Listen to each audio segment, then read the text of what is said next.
Catherine Carril opens the film. She and her rich film industry producer husband Richard reside in a massive, lavish estate. Even with the opulent surroundings and apparent success, Catherine can't seem to get rid of the emptiness in her life. Her thoughts often return to a brief but intense meeting she had years ago in a pub with a stranger, a brief encounter she still cherishes as her most romantic memory. In the following scene, she feels dissatisfied and alienated from her present life, which is a dramatic contrast to her memories. For the time being, Catherine's intense focus on making an audition video serves as a temporary diversion from her overpowering sense of discontent. After that, she starts cleaning the home as she waits for the video to upload. This time, before she can get in touch with the gardening firm, she sees something strange. Her gardener George hasn't turned up for work. She gets a call telling her that George has been taken into custody and that a replacement gardener will be sent. Catherine finds this unexpected development unsettling, but she carries on with her day. Soon after, Ben Saunders, the new gardener, comes up. Catherine is instantly drawn to him because of his good looks and aura of mystery. She gives him a tour of the property and explains the tasks that need to be done in the garden. By mistake, she lets herself inside the residence. Ben promises to assist her, but he has a peculiar requirement. He wants her to refrain from calling the police. Catherine concurs, but she's perplexed by Ben's presence. Ben picks the lock quickly, showcasing an unexpected ability that only serves to enhance his mysterious character. Ben says something vague about people being gathered up as they part ways, and it sticks in Catherine's head and makes her feel even more uneasy. Richard gets home later that day, and the two of them hang around by the pool. Richard stays aloof and hardly acknowledges Catherine's attempts to converse with him as she shares her joy over the new neighbors. Their exchange demonstrates how different they are on an emotional level. Richard is engrossed in his own world, while Catherine is itching for interaction. Richard brushes off Catherine's worries about the shaky table during supper, saying they could watch a movie instead. Catherine takes this as a chance to discuss her most recent audition, but Richard icily maintains that she should earn her jobs on her own, further eroding their already strained emotional bond. It's obvious that neither of them is really engaged while they watch the film. The potential spark between them has dissipated and been replaced with a routine in which neither of them seems to be engaged. Shattering. In an attempt to resume a romantic relationship, Catherine begs Richard to light the fireplace. There is a suspenseful moment as he nods absently and goes to the basement to turn on the gas. The footage shows an unidentified person observing Richard from the garage's shadows. A sense of unease is increased by this enigmatic presence, which raises the possibility that there is a malicious force at work within the home. In an attempt to capture her husband's attention, Catherine gets dressed up well, but when she comes outside, he's already sleeping, leaving her feeling disappointed and rejected once again. She gets out of bed and accepts that she will have unfulfilled fantasies for another night. Catherine's dissatisfaction with her life and her job keeps becoming worse the next morning. Ben explains his aspirations to become a landscape architect and gives some gardening advice as he shows up for his gardening responsibilities. But Catherine is not pleased and goes back inside, closing the door behind her in an effort to feel better. In an uncommon gesture of kindness, she video chats a buddy to talk about acting chances, but the exchange just makes her feel more alone afterwards. Thanking Ben for helping her open the door, Catherine offers him some lemonade beside the pool. Ben inquires about her aspirations during their conversation, and Catherine reveals that she just completed a short film that will have its internet debut. The two bond over their various aspirations, and Ben confesses that he's an aspiring rapper. However, the discussion takes a bad turn when Catherine accidentally offends Ben by referring to him as a Renaissance man in a remark. When she begs him to remain and help her practice her lines after he fixes the unstable table, he discovers that the condescending tensions increase even more. After shooting a scene together, Ben calls out the screenplay as being too simple, which makes them both feel even more at odds with one another. When Catherine attempts to give him money for his time, Ben becomes insulted and leaves. Catherine apologizes for her insensitivity as she pursues him. She comes to know that she has riches, which is all Ben could ever desire.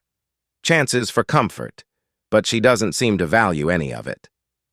After saying something that leaves Catherine stunned and ashamed, Ben turns to leave her to mull over his brutally honest remarks. Later, while lost in contemplation about the improper sentiments she's been harboring for Ben all evening, Catherine discovers his belt, which he left behind, and puts it around her neck. Catherine attempts to start an intimate conversation with Richard when he gets home, but he's too busy planning a party. When Catherine learns that Richard is only celebrating his booking of a well-known actor, her initial excitement is replaced with disappointment. For Catherine, the remainder of the evening is a haze as she becomes more alone and aloof. Catherine is awoken the next morning to the sound of loud music emanating from the seemingly vacant home next door.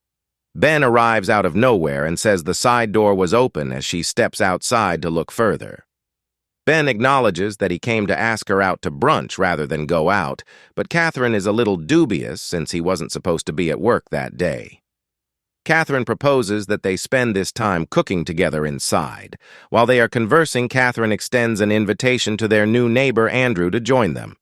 Ben gives another dimension to his enigmatic persona when he reveals that he used to work on a mobile app in Silicon Valley. As Catherine starts preparing hamburgers for everyone, talk of her romance with Richard comes up. Despite how they met and how he pursued her, she acknowledges that she sometimes wonders whether she still loves him for real.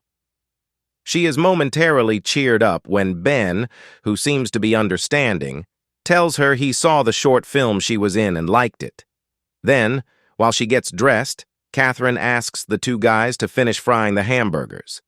She discovers Ben and Andrew enjoying drinks in the living room when she gets back, but Andrew apologizes for helping himself to the booze. Not to be put off, Catherine gives back Ben's belt from the previous day, and the three of them decide to perform some music as Andrew plays the piano. In their somewhat inebriated states, Catherine and Ben dance slowly and intimately. After they have a kiss, Catherine instantly pulls away, understanding that what they have done is terrible. After an argument, Andrew storms out with Ben. Ben refuses to go even after Catherine urges him to, saying that he has to sober up before he can pick Richard up from the airport. Instead, he persuades her to have one final toast, which results in more drinking and another kiss. The story takes an unexpected turn at this moment. Ben, whose true name is Duke, and his buddy Andrew, whose real name is Orts, had been scheming to take advantage of Catherine 2 days before. After seeing her refueling her convertible, they made the decision to adopt her strategy in order to profit from her riches. They followed her automobile to her residence, where they started spying on her, threatening another guy. They crept into the vacant home next door and remained there while they waited for the ideal opportunity to carry out their plan. Seeing his chance, Duke arrested George and pretended to be the new gardener in order to have access to Catherine's life. However, as Duke got to know her better, he began to feel real emotions for her that had never been planned. He and Orts became tense because Orts felt deceived by this. When their disagreement became physical, Duke took over and insisted they follow the plan. In the present, after a disagreement between Duke and Orts that leaves Duke by alone with an inebriated Catherine, Duke has become intricately involved in Catherine's life. After carrying her to the bedroom, he tells her who Orts really is and expresses his emotions. Even after learning everything, Catherine still won't get near him since she thinks her husband's bed arrangement is the reason for her hesitation. Duke transfers her to the adjacent home as Richard attempts to contact Catherine at the airport, but she doesn't respond. Richard is worried. When Catherine doesn't give in to Duke's overtures, he becomes upset and departs, giving Orts the opportunity to take control. But, out of shame, Orts breaks down and abandons his plans, giving Catherine an opportunity to get away. Concerned more and more, Richard hails a cab to go home. Orts and Duke engage in a frantic battle that ends with Duke stabbing Orts, paralyzing him in the pool. Duke examines the home because he is preoccupied with locating Catherine. In the swimming pool, Catherine stays buried behind Arts's body until Richard gets home. Richard runs to the pool when he sees the pandemonium, and Catherine comes out asking for assistance. Richard and Duke engage in one last altercation, during which Catherine shoots Duke in order to save her husband. Following the incident, Catherine lands a big acting job that boosts her self-esteem and leads to success. With their relationship enhanced by their terrifying experience, Catherine and Richard reconcile as the film comes to a conclusion. Because pursuing anything more might result in unanticipated risks and regrets, the narrative serves as a warning to be content with what one has, and the film you should definitely check out our other recaps if you like this one. To access further material, subscribe. We appreciate your time and we'll see you in the next video.